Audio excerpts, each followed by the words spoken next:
सो hi everyone. इस video में हम लोग एनाटॉमी के इंपॉर्टेंट टॉपिक से बात करेंगे और ये पेपर 1 की वीडियो है। ठीक है, तो वीडियो को लास्ट तक पूरा देखना। कौन कौन से क्वेश्चंस आने की पॉसिबिलिटी है, ऑब्जेक्टिव कहाँ से आएंगे, कितने मार्क्स का क्वेश्चंस आएगा, उन सब चीज़ों की जो है हम लोग इस वीडियो में बात करते हैं। तो आ जाओ हम लोग स्टार्ट करते हैं हमारी वीडियो। ठीक है, तो सबसे पहले हम देखते हैं हमारा जो चैप्टर है, सबसे पहला है पेपर 1 का, वो है हमारा शरीर उपक्रमणीय अध्याय और परिभाषा अध्याय। ठीक है, कौन सा हमारा चैप्टर? शरीर उपक्रमणीय अध्याय और परिभाषा शारीर। ये दोनों चैप्टर से मिलके जो है हमारा 10 मार्क्स का क्वेश्चन आ रहा है। और इन दोनों चैप्टर से जो है वो लॉन्ग क्वेश्चन नहीं आएगा, मतलब आएगा तो वो 1 मार्क्स का ऑब्जेक्टिव आ सकता है, या फिर 2 ऑब्जेक्टिव आ सकते हैं, या फिर 5-5 मार्क्स के 2 क्वेश्चन आ सकते हैं। इस तरह से 5 मार्क्स का क्वेश्चन आ सकते हैं, या फिर ऑब्जेक्टिव जो 1-1 मार्क्स वाले वो आ सकते हैं। 10 मार्क्स का लॉन्ग क्वेश्चन जो है वो इन दोनों चैप्टर से नहीं आएगा। अब हम बात करते हैं जो शरीर उपक्रमणीय अध्याय, इस चैप्टर के अंदर ज़्यादा कुछ नहीं दिया है, एकदम बेसिक से एनाटॉमी की षडंग वगैरह क्या होता है और जो डेड बॉडी का प्रिजर्वेशन किस तरीके से बताया गया मॉडर्न और आयुर्वेद, वो। देन परिभाषा शारीर छोटे से चैप्टर है, इसके अंदर जो हमारी परिभाषा बताई गई है, मांस रज्जु वगैरह ये सब कितने होती है, इनकी संख्या कितनी होती है, बेसिक डेफिनेशन, उन सब चीज़ों को देखना। ठीक है, तो इस चीज़ पे जो है बात कर ली हमने। सेकंड है हमारा गर्भ शारीर और एम्ब्रियोलॉजी। गर्भ शारीर जो आयुर्वेद पोर्शन है उसके अंदर ऑलमोस्ट जितने टॉपिक बताए गए हैं वो सारे इंपॉर्टेंट है, तो उसको मैं यहाँ पे डिस्कस नहीं कर रही हूँ। मैं करूँगी एम्ब्रियोलॉजी, जो कि हमारा मॉडर्न पार्ट है, उसको डिस्कस करेंगे। अब इन दोनों चैप्टर से जो है वो हमारा 20 मार्क्स का क्वेश्चन आ रहा है। 20 मार्क्स से जो है हमारा शॉर्ट क्वेश्चन भी बन सकता है, लॉन्ग भी बन सकता है, और ऑब्जेक्टिव भी बन सकता है 1 मार्क्स का। ठीक है, तो 20 मार्क्स से काफ़ी अच्छा वेटेज है, तो अच्छे से हम लोग इस चैप्टर को देखेंगे। अब बात ये कि जो एम्ब्रियोलॉजी हमारा चैप्टर है, यूनिट है, मतलब जो हमारी एम्ब्रियोलॉजी, वो काफ़ी लेंथी यूनिट है। ठीक है, तो हम लोग देखते हैं कौन कौन से क्वेश्चन है। सबसे पहले फीटल सर्कुलेशन, बहुत ज़्यादा इंपॉर्टेंट टॉपिक है हमारा फीटल सर्कुलेशन, तो इसको बिल्कुल भी मत छोड़ना, अच्छे से करना। अब दूसरी चीज़ है फीटल सर्कुलेशन, जो है मैंने काफ़ी अच्छे से एक्सप्लेन करा है। जिसको फीटल सर्कुलेशन पढ़ना है वो मेरी वीडियो देख सकता है, मैंने डिस्क्रिप्शन में जो है लिंक डाल दी है, तुम लोग देख सकते हो। फीटल सर्कुलेशन एकदम शॉर्ट वे में, फीटल सर्कुलेशन आए तो डायग्रामेटिक उसको एक्सप्लेन भी करना और उसके बारे में लिखना भी, तो तुम लोग को जो है फुल मार्क्स मिलेंगे। मैं लिख के दे रही हूँ, फुल मार्क्स देगा एग्जामिनर। ठीक है, नेक्स्ट क्वेश्चन है हमारा जर्म लेयर फॉर्मेशन। जो एक्टोडर्म, मेसोडर्म, एंडोडर्म जो जर्म लेयर होती है वो हमारे एम्ब्रियोनिक स्टेज में फॉर्म किस तरीके से होती है। देन जो जर्म लेयर बन गई उससे हमारे कौन कौन सा ऑर्गन का डेवलपमेंट होता है, वो सारी चीज़ें देख लेना। ठीक है, नेक्स्ट हमारा sex determination, again important topic है ये, जो है हम नीट के टाइम भी पढ़ के आए हैं। सेक्स डिटर्मिनेशन कि किस तरीके से होता है, मेल का XY, फीमेल का XX। देन जो फीटल डेवलपमेंट मंथ वाइज, ये जो आयुर्वेद और मॉडर्न दोनों एक्सपेक्ट है। अगर वो क्वेश्चन देगा कि जो है फीटल का मंथ वाइज डेवलपमेंट लिखो, आयुर्वेद मत अनुसार भी और मॉडर्न से भी, तो ये क्वेश्चन जो है काफ़ी अच्छे से करना है, इंपॉर्टेंट क्वेश्चन है अगेन ये हमारा। नेक्स्ट है प्लेसेंटा का फॉर्मेशन, ये भी हमारा एक इंपॉर्टेंट क्वेश्चन है। प्लेसेंटा फॉर्मेशन मॉडर्न का टॉपिक है ये। नेक्स्ट जो हमारा फर्टिलाइजेशन की process in spermatogenesis and oogenesis, ये भी हमारे इंपॉर्टेंट क्वेश्चन है, एंड दोनों ही इंपॉर्टेंट है। अब स्पर्मेटोजेनेसिस oogenesis के अंदर जो हमको फिजियोलॉजी नहीं लिखना है, ये हमारा एनाटॉमी का कंटेंट है। ठीक है, तो एनाटॉमी के कंटेंट में हमको एनाटॉमी की तरह ही लिखना है कि जो हमारे जो ऊ साइट हैं, या फिर जो स्पर्मेटोजेनेसिस प्रोसेस हो रही है, उसके जो ऊगोनिया वाले सेल रहते हैं उनका फॉर्मेशन क्या हो रहा है, डिवीजन क्या हो रहा है। ठीक है, उनको न्यूट्रिशन कौन प्रोवाइड कर रहा है, स्पर्म म्यूजेनेसिस प्रोसेस क्या होती है, इन सब चीज़ों के बारे में हमको लिखना है। ठीक है, फिजियोलॉजी हमको यहाँ पे नहीं करना है।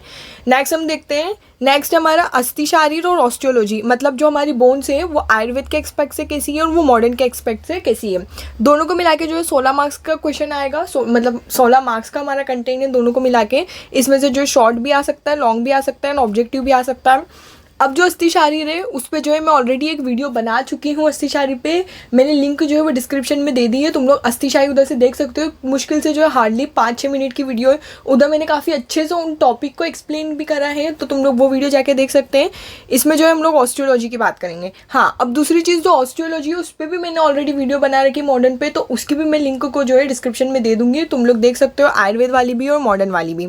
ठीक है, इसमें हमने सिर्फ इतनी ही बात करी। 16 मार्क्स का क्वेश्चन आएगा, और वो क्वेश्चन कौन से इंपॉर्टेंट है और कौन सी बोन्स इंपॉर्टेंट है, वो उन दोनों की जो मैंने एक सेपरेट वीडियो बना रखी है, तुम लोग वो जाके देख सकते हो। नेक्स्ट है हमारे केश, नख और दंत, पेशी शारीर एंड मायोलॉजी।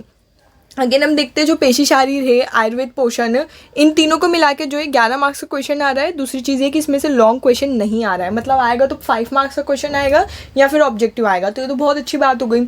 अब जो हमारे क्वेश्चन ये बनता है कि केश, नख और दंत, इसमें से जो एकदम बेसिक क्वेश्चन आएगा, वैसे तो आने की पॉसिबिलिटी जो है बहुत ज़्यादा कम है, ये इतना ज़्यादा इंपॉर्टेंट नहीं है। अगर तुम लोग के पास टाइम नहीं है तो तुम लोग इस टॉपिक को स्किप कर सकते हो, बट अगर लास्ट में थोड़ा सा भी हार्डली कुछ टाइम मिल जाए तुम लोगों को, तो जो है तुम लोग गूगल कर लेना, इसको थोड़ा सा बेसिक पढ़ लेना, जिससे अगर क्वेश्चन आ गया, किस्मत हमारी ख़राब हुई, क्वेश्चन आ गया तो हम लोग इसको कुछ तो लिख सकें, लाइक छोड़े नहीं हम लोग। नेक्स्ट हमारा पेशी शायरी पे ऑलरेडी एक वीडियो बना चुकी हूँ मैं, लिंक डिस्क्रिप्शन में तुम लोग देख सकते हो। मायोलॉजी पे भी जो एक इंपॉर्टेंट मसल्स कौन कौन सी, उसकी भी मैं वीडियो बना चुकी हूँ, लिंक डिस्क्रिप्शन में है, ठीक है। तो 11 मार्क्स का क्वेश्चन है, ऐसे हम देख सकते हैं, ठीक है। नेक्स्ट जो है हमारा संधि शारीर है, स्नायु शारीर और आर्थ्रोलॉजी, इन तीनों को मिला के जो 17 मार्क्स का क्वेश्चन आ रहा है। संधि शारीर पर ऑलरेडी वीडियो बनी हुई है, एंड आर्थ्रोलॉजी की हम लोग इस वीडियो में बात कर लेंगे, ठीक है।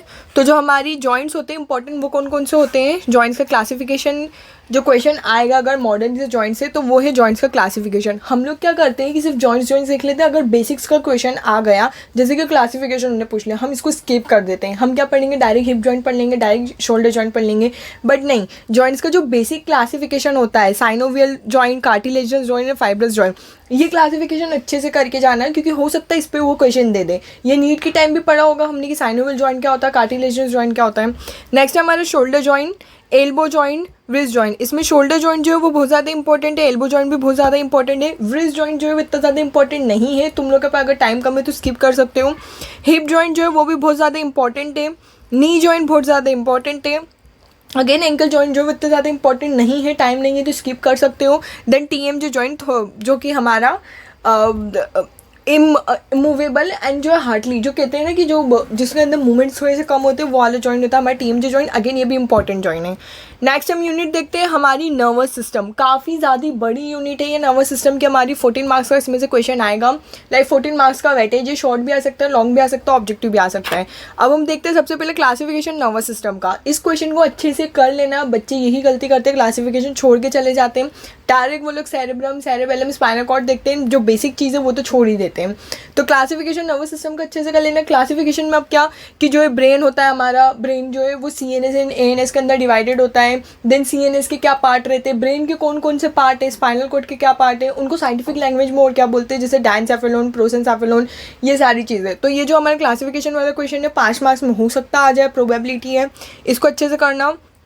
देन देखना सेरिब्रल कॉर्टेक्स, सेरिब्रल कॉर्टेक्स क्या हमारे ब्रेन का पार्ट होता है, सेरिब्रम, सेरिब्रम का पार्ट होता है हमारा सेरिब्रल कॉर्टेक्स। सेरिब्रल कॉर्टेक्स के अंदर जो है वो एरिया का डिवीजन काफ़ी अच्छे से किया गया है, एरिया का डिवीजन जो है वो काफ़ी ज़्यादा अच्छे से किया गया है सेरिब्रल कॉर्टेक्स के अंदर। जो हम बोलते हैं ना ब्रॉड्समैन एरिया बताया गया है, एरिया नंबर 41, 42, ये सेंसरी एरिया है, ये फंक्शनल है, उनके फंक्शन को भी अच्छे से देख लेना कि ये वाला एरिया यहाँ पे प्रेजेंट रहता है, लाइक उसके लिए तुमको सल्कस एंड गायरस वगैरह ये सारी चीज़ें देखना, तो इस पर भी क्वेश्चन आने की पॉसिबिलिटी ज़्यादा है। नेक्स्ट हमारे सेरेब्रम, सेरेब्रम में वही कॉर्टेक्स को हमने बात कर ली थी, हाइपोथैलेमस एंड एपिथैलेमस को जो है थोड़ा ऊपर ऊपर से देख लेना, कुछ आएगा लाइक अगर उन्होंने सेरेब्रम दे दिया तो उसमें तुमको हाइपोथैलेमस, एपिथैलेमस जो ब्रेन के और पार्ट है उनको भी एक्सप्लेन करना पड़ेगा, तो थोड़ा थोड़ा से इन कंटेंट को भी देख लेना। सेरेबेलम को अच्छे से देखना, हमारे टाइम पे आया है, लास्ट ईयर ये क्वेश्चन आया है MPMSU यूनिवर्सिटी में, तो सेरेबेलम को अच्छे से देखना, उसका स्ट्रक्चर देखना, क्लासिफिकेशन देखना।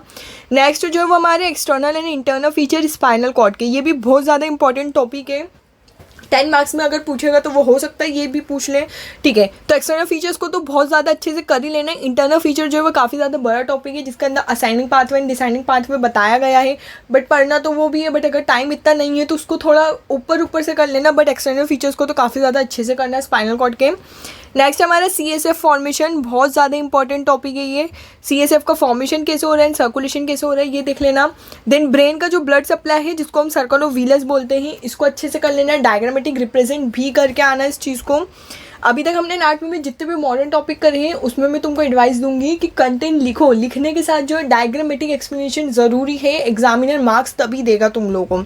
नेक्स्ट हमारी स्पाइनल नर्व, अब जो हम टॉपिक की बात कर रहे हैं ये वो टॉपिक है जिनकी पॉसिबिलिटी बहुत कम रहती है आने की, और अगर तुम लोग के पास टाइम थोड़ा बचा है तुम लोग कर सकते हो तो करके जाना। स्पाइनल नर्व के अंदर branchial plexus and lumbar plexus कर लेना। नेक्स्ट जो हमारी क्रेनियल नर्व है, जो 12 क्रेनियल नर्व है उनके नाम और उनके फंक्शन अच्छे से कर लेना, हो सकता है ऑब्जेक्टिव में वो तुमसे ये चीज़ पूछ ले।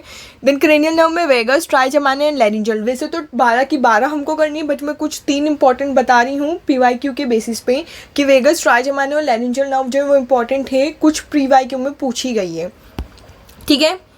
तो नेक्स्ट यूनिट है हमारी एंडोक्राइनोलॉजी। एंडोक्राइनोलॉजी एंड लिम्फेटिक, इन दोनों को मिला के जो है 12 मार्क्स का हमारा क्वेश्चन आ रहा है। अब हम बात करते हैं एंडोक्राइनोलॉजी से हमारे क्या क्वेश्चन बन सकते हैं। पिट्यूटरी ग्लैंड वो पूछ सकता है, पिट्यूटरी ग्लैंड के अंदर क्या कि उसका स्ट्रक्चर कैसा है, फॉर्मेशन कैसे हुआ है, फलाना फलाना पार्ट्स कौन कौन से हैं। थायराइड ग्लैंड वो पूछ सकता है, बहुत ज़्यादा इंपॉर्टेंट है थायराइड ग्लैंड। थायराइड ग्लैंड के अंदर भी सेम उसका एनाटॉमिकली सारी चीज़ पूछ सकता है वो, उसका स्ट्रक्चर कैसा है, उसका क्लासिफिकेशन किसी से हुआ है, थायराइड हार्मोन कैसे हार्मोन सीक्रेट कर रहा है, कौन सा हार्मोन है। पैराथायराइड भी है। सुप्रारीनल ग्लैंड ये इंपॉर्टेंट है, ये तुमको किडनी के अंदर मिलेगी हमारी सुप्रारीनल ग्लैंड। देन लिम्फेटिक के अंदर जो है थोरेसिक डक्ट का लेना है, इसके भी आने के चांसेस कम रहते हैं लिम्फेटिक के, बट फिर भी करना, छोड़ के मत जाना। तो इसी के साथ जो हमारा पेपर 1 है वो कंप्लीट हो गया है। होपफुली आप सभी को समझ आया होगा। वीडियो अच्छी लगी हो तो लाइक करो।